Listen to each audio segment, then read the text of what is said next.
पैसा कमाना हम हर किसी का सपना होता है। धन दौलत आने के बाद ये सपना हमें घर की ओर अग्रसित करता है कि पैसा आ गया है तो अब एक रहने के लिए घर हो।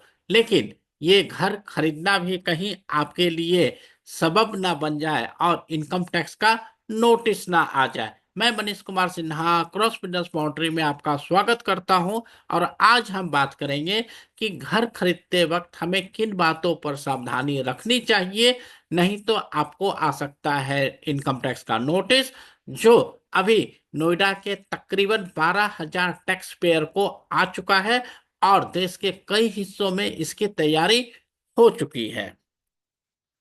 तो सबसे पहले आप जान लीजिए कि ये रूल क्या है। जब भी आप कोई रियल एस्टेट परचेज करना चाहते हो, चाहे वो कोठी हो या कोई फ्लैट या कोई लैंड, तो यहाँ पर इनकम टैक्स कहता है कि अगर प्रॉपर्टी की वैल्यू 50 लाख से ज्यादा है तो आपको टैक्स डिडक्ट करना है और उसे टाइम पर टैक्स डिपॉजिट करना है। ये टैक्स डिडक्शन कितना होगा? रेसिडेंट टू रेसिडेंट है तो 1%, और कुछ अन्य परिस्थितियों में जैसे रेसिडेंट टू नॉट रेसिडेंट है या पैन कार्ड एक्टिव नहीं है तो ये 20% हो जाता है। तो हम इसका पूरा डिटेल विश्लेषण करते हैं। तो अभी नोएडा के 12,000 लोगों को नोटिस आया है सिर्फ इसी चीज के लिए कि 2020 से लेकर 2024 तक लोगों ने घर तो खरीदा, लेकिन इनकम टैक्स का जो 1% टीडीएस काटना था वो नहीं काटा। इसी संदर्भ को देखते हुए इनकम टैक्स डिपार्टमेंट 12,000 लोगों को नोटिस भेज रहा है। साथ साथ वो बिल्डर पर भी शिकंजा कस रहा है कि जहां एक तरफ टीडीएस काटना उनका काम था, लेकिन आपने टीडीएस के लिए पैन नहीं दिया या आपने उनको बताया नहीं, तो ये बिल्डर के ऊपर भी पेनल्टी लगाने का इनकम टैक्स डिपार्टमेंट मन बना चुका है। टीडीएस का रेट है 1%।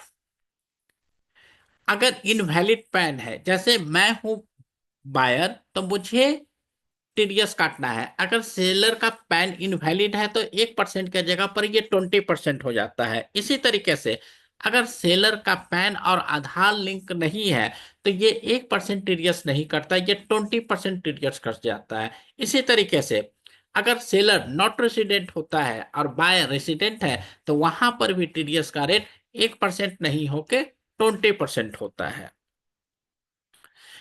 ये आपको करना क्या है, आप जब पेमेंट करते हो उस महीने के इंड होने तक, जैसे अभी अगर 10 दिसंबर है तो पूरा दिसंबर कंप्लीट होने दो और 30 दिन का और टाइम मिलता, मतलब आज अगर मैंने कोई पेमेंट किया है तो मैं 31 जनवरी 2025 तक ये पेमेंट कर सकता हूँ, गवर्नमेंट को 26 क्यूबी फॉर्म में भर सकता हूँ।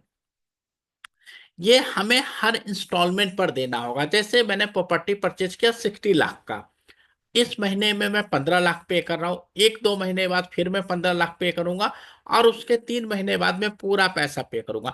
तो जब जब मेरा इंस्टॉलमेंट जाएगा, जैसे अभी 15 लाख जा रहा है, तो मैं 15 लाख के ऊपर 1% पे करूंगा, फिर अगले 15 लाख के ऊपर कटूंगा। जब ये रजिस्ट्री के टाइम पर मैं पूरा बैलेंस 30 लाख रुपया दूंगा तो वहां पर 30 लाख रुपए के ऊपर टीडीएस कटेगा। अगर यही पेमेंट मैं इकट्ठा लमसम देता पूरा 60 लाख का एक बार, तो मुझे पूरे 60 लाख पर एक बार ही 1% टीडीएस काटना होता। कभी कभी आपके दिमाग में ये सवाल होता है कि मनीष जी, ये प्रॉपर्टी मैं दो लोगों के साथ खरीद रहा हूँ, जैसे मैं हस्बैंड वाइफ को ज्वाइंट ऑनरशिप में खरीद रहा हूं, तो इस केस में आप दोनों को ही टीडीएस काटना पड़ेगा, 1-1% या 20-20, जो भी सिनेरियो आएगा। अगर आप ये टीडीएस काटने में डिले करते हो या आप टीडीएस नहीं काटते हो, फिर इनकम टैक्स डिपार्टमेंट आप पर नोटिस भेजता है, तो जिस दिन ये एप्लीकेबल था, काटना था, गवर्नमेंट को जमा करना था, और जिस दिन तक आप नहीं काटते हो उस दिन तक 1.5% पर मंथ के आधार पर गवर्नमेंट आपसे इंटरेस्ट क्लेम करती है। तो ये ध्यान रखना कि थोड़ा सा असावधानी आपको कहाँ ले जा सकता है। जैसे 1 लाख का 1 करोड़ का घर था, मुझे उसके ऊपर 1% काटना था, 1 लाख रुपया। 2020 में मैंने घर परचेज किया था। अब 2020 से लेकर 2024 48 महीना तकरीबन हो चुका, तो इंटरेस्ट ही मेरा तकरीबन 70% के आसपास चला जाएगा। मतलब 1 लाख रुपया टीडीएस और 70,000 रुपया इंटरेस्ट चला जाएगा। तो ये सावधानी आपको रखनी है ताकि आपको ज्यादा पेमेंट नहीं करना पड़े। अब आपको इंफॉर्मेशन क्या क्या रखना है, बायर और सेलर उनका पैन, आधार, मोबाइल नंबर, ईमेल आईडी और एड्रेस, ये सारी इंफॉर्मेशन आप जब फॉर्म भर रहे होते हैं तो आपको फीड करना होता है। इसके बाद प्रॉपर्टी की वैल्यू, वो प्रॉपर्टी 50 लाख का है, 60 लाख का है, 2 करोड़ का है, 5 करोड़ का है।